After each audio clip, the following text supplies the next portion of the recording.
প্রিয় viewers, welcome back to হুমারাস kitchen. আজকে শেয়ার করছি শীতের সন্ধ্যাতে সুস্বাদু আর খুবই সহজপাচ্য, খুবই সহজভাবে তৈরি করা খুবই মজাদার একটা চিকেন স্যুপের রেসিপি। প্রথমে আমি মুরগির হাড্ডি দিয়ে চিকেন স্টকটা তৈরি করব। আপনারা যে কোনো অংশ এবং মাংস ব্যবহার করতে পারেন চিকেন স্টক তৈরি করার জন্য, তবে আমি আর সেটা দিচ্ছি না। আমি জাস্ট এই হাড্ডিগুলি নিয়েছি আর তার মধ্যে কিছু মশলাপাতি মেশাবো।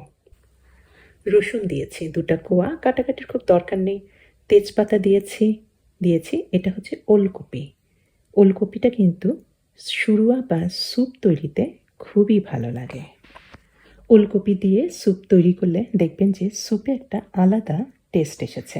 আর কিছু ফ্রেশ আদার স্লাইস দিয়েছি, একটা পেঁয়াজ দিয়েছি, কাটাকাটির দরকার নেই। এটা যে ফুটাবো, সিমারে রাখবো প্রায় আধা ঘন্টার মতো, তখনই সমস্ত কিছু নির্যাস কিন্তু এই পানিতে চলে যাবে, স্যুপের মধ্যে চলে যাবে।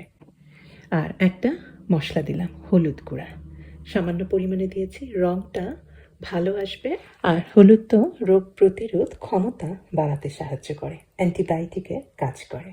এখন গরম পানি দিয়ে আমি চুলায় সিমারে রাখবো প্রায় আধা ঘন্টার মতো। ওলকপির সাথে 2-1 টুকরা গাজরও দিতে পারেন। আমার আর একটা জিনিস দিতে আমি ভুলে গিয়েছি, এখন দিয়ে দিচ্ছি টমেটো, পাকা টমেটো একটা দিয়েছি। আমি আধা ঘন্টার মতো মিডিয়াম হিটে রেখে জাল দিয়েছি। স্যুপ কিন্তু তৈরি হয়ে গেছে, মানে বেসটা বা স্টকটা আমি ছেঁকে রেখে দিলাম। এখন স্যুপটা তৈরি করব। একটু মাখন দিবেন, আমি এটা বাগার দিয়ে স্যুপ করব, কিন্তু আমি মাখন দিয়েছি, তার সাথে দিয়ে দিলাম কিছু পেঁয়াজ স্লাইস আর দিয়েছি কিছু রসুন কুচি। শুধুমাত্র মাখন দিলে কিন্তু মাখন একটু পুড়ে যায়, আমি এর সাথে একটু মিশিয়ে দিয়েছি নর্মাল তেল। 2টা কাঁচামরিচ দিয়ে দিয়েছি। এখন জাস্ট পেঁয়াজটা একটু বেরেস্তার মতো লাল হয়ে আসলে দিয়ে দিলাম ছেঁকে নেওয়া চিকেন স্টকটা।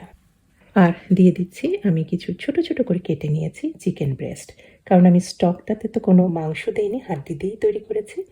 এই স্যুপে আলাদাভাবে কিছুটা চিকেন ব্রেস্ট আমি ছোট করে টুকরা দিয়ে দিয়েছি। আর এখন এটা সেদ্ধ করব, তবে এর মধ্যে আরও একটা জিনিস দিচ্ছি, সেটা হচ্ছে আমি কিছু একটা আলু আমি সেদ্ধ করে নিয়েছিলাম, সেটাই একবার স্ম্যাশ করে ভর্তা করে নিয়েছি, সেটাও চিকেন স্টকের মধ্যে দিয়ে দিলাম। এতে স্যুপটা কিছুটা ঘন হবে আর আলুর তো একটা আলাদা স্বাদ আছে। অবশ্যই আলু দিবেন, অনেকেই অ্যারোরুট দেয়, কর্নস্টার্চ দেয়, সেটাও দিয়েও ঘন করা যায়, তবে আলু দিলে স্বাদটা কিন্তু খুব ভালো আসে। আর একটু টক টক স্বাদের জন্য চিপে দিয়েছি লেবুর রস।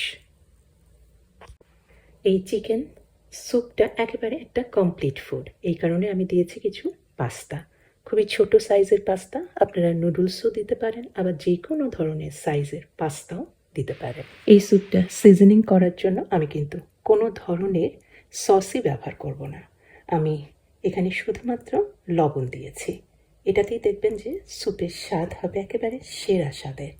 আর স্যুপ তো তৈরি হয়ে গিয়েছে অলরেডি, পাস্তাগুলি সব সেদ্ধ হয়ে গিয়েছে। এখন ছড়িয়ে দিয়েছি কিছু ফ্রেশ ধনেপাতা কুচি, পরিবেশনের পাত্রে কিছু ছড়িয়ে দিয়েছি চিলি অয়েল, দেখতে ভালো লাগবে। আর একেবারেই এটা অপশনাল, ইচ্ছা করলে আপনারা কিছুটা সয়া সস বা টমেটো সস বা চিলি সস দিয়ে পরিবেশন করতে পারেন। আর রেসিপি পছন্দ হলে অনুরোধ করব অবশ্যই আমার চ্যানেলকে সাবস্ক্রাইব করে আমার চ্যানেলের সাথেই থাকবেন। সবাইকে অনেক ধন্যবাদ। আল্লাহ হাফিজ।